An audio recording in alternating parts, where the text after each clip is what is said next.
Super టేస్టీగా ఉంది. సరే మీరు సుత దీని కూడా ఉంది దంచుకొని ఇట్లా చూస్తేనే నీళ్ళు వస్తున్నాయి. వేడి వేడి అన్నం సూపర్ టేస్ట్ ఉంది. పల్లి నూనె, ఎల్లిపాయ మీరం,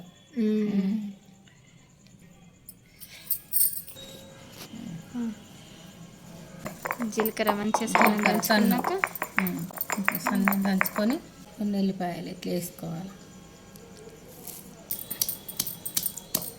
సన్న ఎల్లిపాయ ఇట్లా దంచుకొని దీంట్లో మీరు 2 స్పూన్ల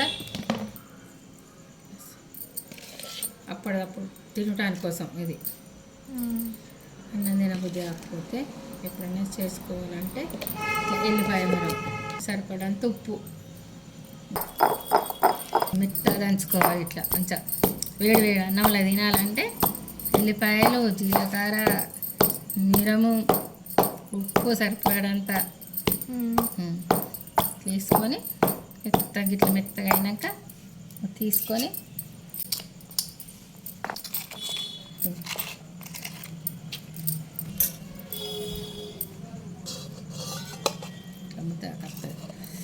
ముద్దకు రావాలి. మంచిగా మీరు ముద్దకు వస్తుంది.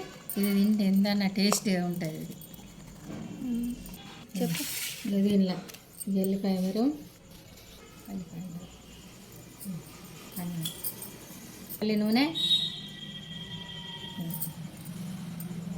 పల్లి నూనెతో తింటే మంచిగా ఎంతన్నా మంచిగా ఉంటుంది. అంటే ఇది ఒకసారి దీని చూడు ఉంటుంది. మీరు దీన్ని చూసి మాకు లైకులు కొట్టండి. సూపర్ టేస్టీగా ఉంది.